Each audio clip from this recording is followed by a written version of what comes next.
हमारे देश में हर साल छोटी बड़ी सभी को मिलाकर लगभग 2000 मूवीज बनती हैं और ये सारी की सारी तो हिट होती नहीं है। इनमें से 10 या 15 ही हिट होती हैं और बाकी सब फ्लॉप जाती हैं। जो मूवी हमारी नज़र में फ्लॉप होती है वो काफ़ी अच्छा पैसा कमा चुकी होती है और असल बात तो ये है कि ये मूवी रिलीज होने से पहले ही काफ़ी अच्छा पैसा कमा चुकी होती है। जितने भी ये बड़े स्टार हैं वो साल में एक ही मूवी करते हैं और जो छोटे स्टार हैं वो साल में 4-5 मूवीज कर लेते हैं, लेकिन उसके बाद भी बड़े स्टार की नेटवर्थ ज्यादा होती है और छोटे स्टार की नेटवर्थ कम होती है। छोटी मूवी चाहे कितनी भी अच्छी हो, लेकिन एक बड़ा बैनर आपको मार्केटिंग कर करके ये रटवा देगा कि इस डेट को ये पिक्चर रिलीज होने वाली है और छोटी मूवी को खरीदने के लिए हर कोई तैयार नहीं होता है। और जब कोई छोटी मूवी लोगों तक पहुंचेगी ही नहीं तो वो कमाई कहां से कर पाएगी।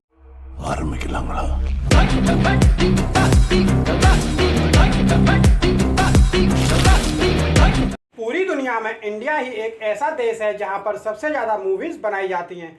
हमारे देश में हर साल छोटी बड़ी सभी को मिलाकर लगभग 2000 मूवीज बनती हैं और ये सारी की सारी तो हिट होती नहीं है। इनमें से 10 या 15 ही हिट होती हैं और बाकी सब फ्लॉप जाती हैं।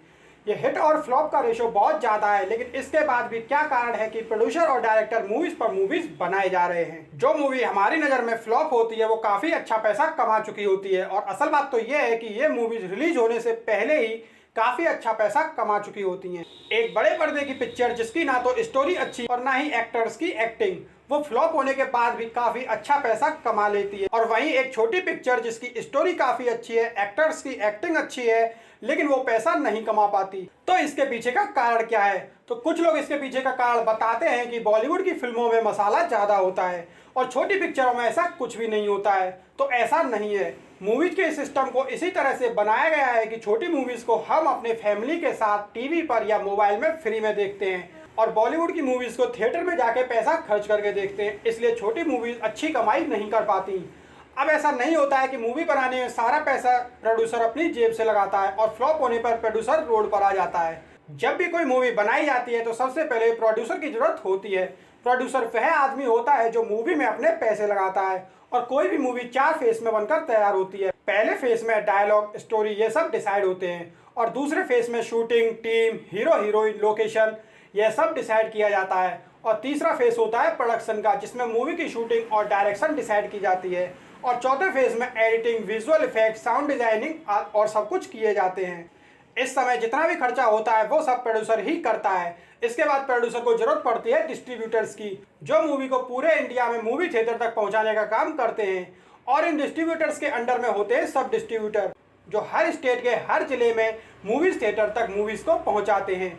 जब कोई मूवी बनकर तैयार होती है तो प्रोड्यूसर और डिस्ट्रीब्यूटर के बीच में कॉन्ट्रैक्ट होता है। जब भी कोई मूवी स्टार्ट होती है तो शुरू में कई तरह के नाम लिखे आते हैं, जैसे Red Chilli Entertainment, Reliance Entertainment, Eros International, Yashraj film और भी बहुत से नाम आते हैं। ये सभी सब डिस्ट्रीब्यूटर होते हैं। मान लो कोई मूवी 100 करोड़ में बनकर तैयार हुई तो प्रोड्यूसर इसे डिस्ट्रीब्यूटर को 200 करोड़ में या फिर इससे ज्यादा में बेच देगा। इसके बाद डिस्ट्रीब्यूटर सिनेमा हॉल में मूवीज को बेचकर अपना पैसा कमा लेते हैं। इसे ऑल राइट परचेज बोला जाता है। और इसके बाद दूसरा तरीका होता है एमजी रॉयल्टी, जिसे मिनिमम गारंटी रॉयल्टी कहा जाता है।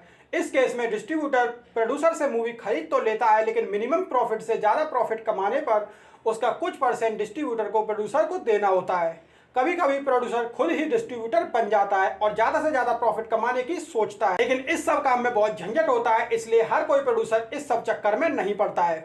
आप लोगों ने एक बात तो गौर की होगी कि जितने भी ये बड़े स्टार हैं वो साल में एक ही मूवी करते हैं और जो छोटे स्टार हैं वो साल में 4-5 मूवीज कर लेते हैं, लेकिन उसके बाद भी बड़े स्टार की नेटवर्थ ज़्यादा होती है और छोटे स्टार की नेटवर्थ कम होती है। ऐसा इसलिए है क्योंकि ये जो बड़े स्टार होते हैं वो अपनी फीस नहीं लेते, वो मूवी में अपना परसेंटेज लेते हैं और कभी कभी ये बड़े स्टार ही खुद डिस्ट्रीब्यूटर बन जाते हैं। जैसे ही कोई मूवी बनकर तैयार होती है, डिस्ट्रीब्यूटर्स उसके प्रमोशन में बहुत ज़्यादा से ज़्यादा पैसा खर्च कर देते हैं।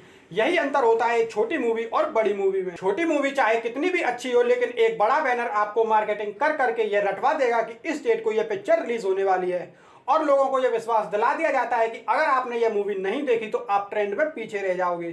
ट्विटर, फेसबुक, यूट्यूब, इंस्टाग्राम पर मीम और जोक बनने लगते हैं और अगर आप मूवी नहीं देखोगे तो ये मीम्स और जोक आपकी समझ में नहीं आएंगे। जब 4 लोग उस मूवी के बारे में बात कर रहे होते हैं तो वो भी आपकी समझ में नहीं आता है और कभी कभी तो कुछ लोग जब मूवी के बारे में बात कर रहे होते हैं तो उनको सुनकर भी आपका मन मूवी देखने का कर जाता है। तो कुछ लोग मूवी को रोस्ट करने के लिए ही या फिर कुछ लोग मूवी के बारे में गलत बोलने के लिए ही मूवी को देख लेते हैं। कभी कभी किसी मूवी को लेकर दंगे होते हैं, तो कभी कभी किसी मूवी में किसी की धर्म की भावनाओं के साथ खिलवाड़ किया जाता है, तो कभी कभी किसी मूवी को इतना बायकॉट कर दिया जाता है कि लोग ये जानने के लिए कि इस मूवी को इतना बायकॉट क्यों किया जा रहा था या फिर इसके इतनी हेट क्यों दी जा रही थी, यही जानने के लिए मूवी को देख लेते हैं। और इस तरह से खराब होने के बाद भी ये मूवी अच्छा खासा पैसा कमा लेती हैं।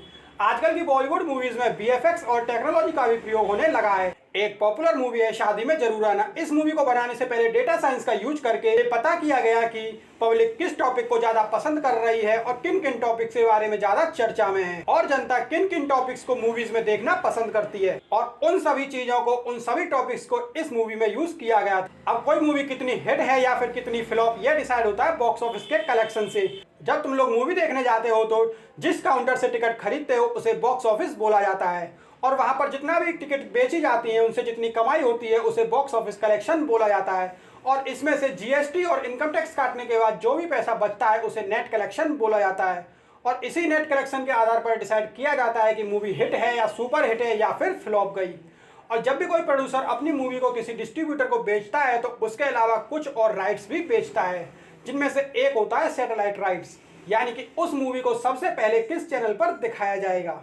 उसके बाद music rights, platform rights, digital rights और इनके अलावा और भी कई तरीके होते हैं जिनसे प्रोड्यूसर मूवी रिलीज होने से पहले ही अपनी अच्छी खासी कमाई कर लेते हैं। और जब एक सब डिस्ट्रीब्यूटर किसी थिएटर वाले को अपनी मूवी बेचता है तो उनके बीच में भी एक कॉन्ट्रैक्ट होता है। अगर थिएटर सिंगल स्क्रीन है तो कॉन्ट्रैक्ट में 25 और 75% का रेशो रखा जाता है। जैसे मान लीजिए किसी थिएटर में 100 करोड़ की नेटवर्थ हुई तो उसमें से 25 करोड़ थिएटर वाले को दे दिए जाएंगे और 75 करोड़ सब डिस्ट्रीब्यूटर ले लेगा।